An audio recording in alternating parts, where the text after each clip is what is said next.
Hola, hola, sean bienvenidos a los datos duros. ¿Te has preguntado cómo era China antes del comunismo? Debes saber que China era un lugar con una gran tradición cultural y por supuesto religiosa. La civilización china es una de las más antiguas del mundo, solo por detrás de India, que es la más antigua con más de 5.000 años de antigüedad. Pero hoy el tema es China. China tiene una historia de más de 3.500 años. Su nombre, Zhongguo, significa país del centro o el reino central. Ellos creían que su país era el centro geográfico del mundo y que era la única cultura civilizada.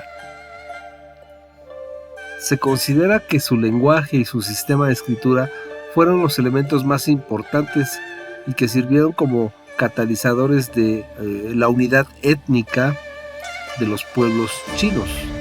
La escritura estaba basada en signos ideográficos y se unificaron los diversos sistemas locales para lograr un sistema de escritura universal en la civilización.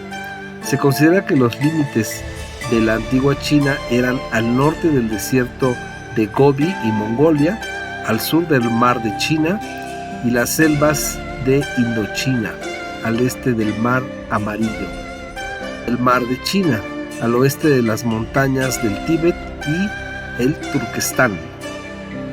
La civilización china desde sus inicios ocupó el segundo lugar como la nación más grande del mundo, logrando conquistar un tamaño territorial más grande que toda Europa y Oceanía. Las clases sociales chinas estaban integradas por una aristocracia dominante de las funciones políticas y religiosas, por funcionarios del Estado o burocracia, y por artesanos y campesinos. Con respecto a la organización social y política, se conocen datos precisos desde la dinastía Zhou, y fueron los Qing los que establecieron el absolutismo. Este sistema gubernamental fue temporal, ya que los Han volvieron al antiguo sistema feudal. La familia china era llamada Jia y se consideraba la estructura social por excelencia. El Estado encontraba su fundamento en ella. En general, la familia china estaba formada por el padre, la madre y los hijos.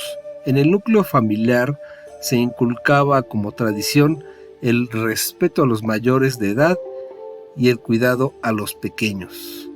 El hombre era considerado la cabeza de la familia y disponía de poder absoluto para tratar los asuntos familiares, y las generaciones más jóvenes estaban privadas para decidir.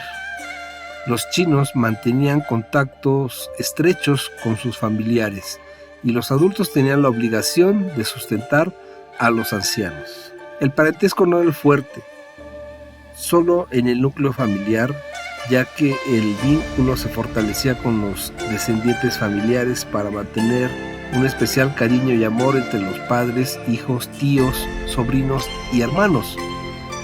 Desde el seno familiar se respetaba a la autoridad a través de una red de parentesco y también se rendía culto a los ancestros. Uno de los alimentos principales de los chinos era la soya, que viene del vocablo chino zhou. Para los emperadores se trataba de una de las 5 semillas sagradas, con el arroz, el trigo, la cebada y el mijo. La soya se utilizaba en las cocinas de varios países asiáticos, ya que contiene bastante poder nutritivo, incluso mayor que el de la carne. Los chinos, en su gastronomía, empleaban el sistema de cocinar al vapor, ya que permitía cocinar los alimentos de una manera sencilla y saludable. Esto lo empleaban para mantener el sabor de los alimentos, conservar los nutrientes y minerales y el color. La cocina al vapor la aplicaban en alimentos tales como pescados, carnes, verduras, entre otros. En ese entonces prevalecían en el país asiático las creencias taoístas y budistas. La práctica de la religión significaba una filosofía de vida para los chinos. Practicaban el culto a los antepasados y reconocían que su mayor divinidad estaba en el cielo, aunque eran politeístas. Su primer religión fue la naturalista, que comprendía la adoración hacia lo desconocido y a la fuerza que tenían los fenómenos naturales sobre el hombre. Su segunda religión fue la de Lao Tse, en el que se fundamentaban las doctrinas racionalistas del Tao. También practicaban el culto a los antepasados y lo relacionaban con la creencia de que las almas de los muertos podían beneficiar o perjudicar a los hombres. Esto generó varios ritos simbólicos. En la China antigua coexistieron e interactuaron las siguientes corrientes religiosas: el confucianismo, el taoísmo y el budismo. Las primeras dos se originan en China y la última fue importada desde la India. Era muy común ver a niñas con los pies atados, ya que esto representaba un símbolo de belleza en el estado. Esta costumbre comenzó en el siglo X. Generalmente se les imponía a niñas de entre 4 y 9 años. En ese tiempo se podía observar a los hombres con largas trenzas. Durante la dinastía Qing, todos los chinos debían usar el pelo de esa manera. Pero cuando Mao Zedong llegó al poder en 1949, China estaba completamente arrasada después de más de 2 décadas de conflictos internacionales. El fin de las hostilidades significó que la zona continental quedó bajo el mando del grupo comunista, mientras que los nacionalistas consiguieron mantener el control de Taiwán, el archipiélago de Penghu y varias islas de la provincia de Fujian. Años después de convertirse en el presidente de la República Popular de China en 1966, Mao incitó lo que se conoce como Revolución Cultural, la que fue una década realmente oscura, dominada por el caos, en la que se intentó borrar de tajo la historia y las tradiciones del país.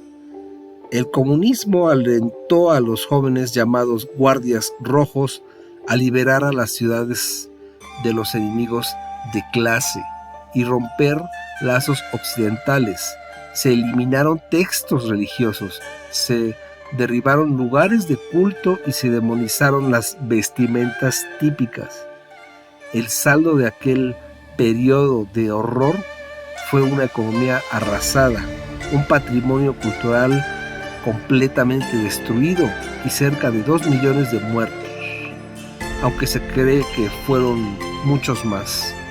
Tras el deceso de Mao, los reformistas dirigidas por Deng Xiaoping comenzaron a desmantelar sus políticas, iniciando un cambio que décadas después convirtió a China en una potencia económica mundial.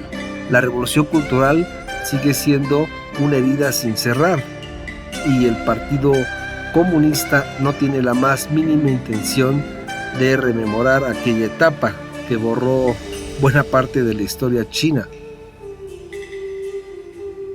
Bien, si has llegado hasta aquí, te invito a que consideres suscribirte, darle like a la campanita para que YouTube te mande notificación cuando suba un nuevo video, y déjame tu comentario, tu observación, tu crítica, tu sugerencia, y estaré al pendiente.